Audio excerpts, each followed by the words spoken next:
Hello, hello, hello. Ayan na nga tayo magluto ng sutanghon. Gagawin natin siyang pansit. Lutong pansit ang ating sutanghon sa ngayon. Ating igisa ang bawang, sibuyas. Ayan. Ay, inuna ko nga pala ang hipon. Pinirito muna ng bahagya para maalis yung lansa niya. Tapos iset aside na natin siya. Ayan. At saka pa lang tayo magigisa ng gulay na kanyang pan-toppings. Ayan. At ito na panibagong gisa naman para naman sa gulay.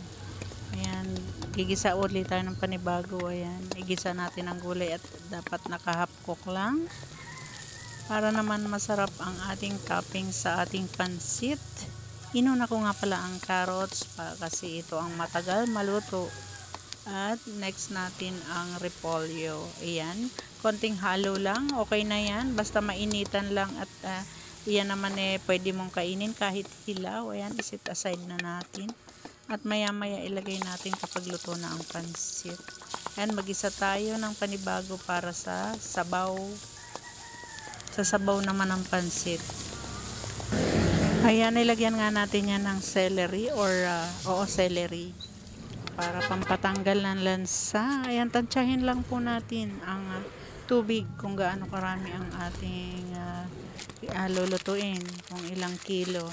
Alam na natin yan kung gaano karami ang ilalagay na tubig. Ayan, sutanghon nga pala ang ginamit ko diyan para maiba naman.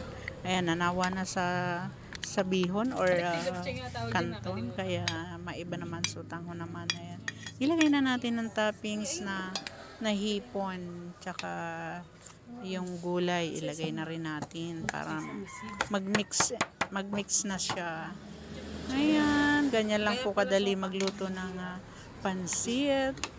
Ayan, nasa inyo yan kung anong klaseng pansit ang inyong paborito. Mag-try nyo na rin yan, sutanghon mga mi. Ayan, okay na, napakasarap ng ating pansit sutanghon. Kayo na bahala kung ano gusto nyong itawag diyan.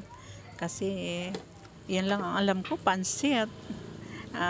Binyagan nyo na lang kung ano gusto nyong itawag sa pansit na yan.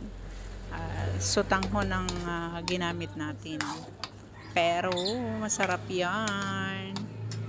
Try nyo na din mga mi. Explore din kung may maisip kayong mga luto, i-comment nyo lang dito para lutuin natin.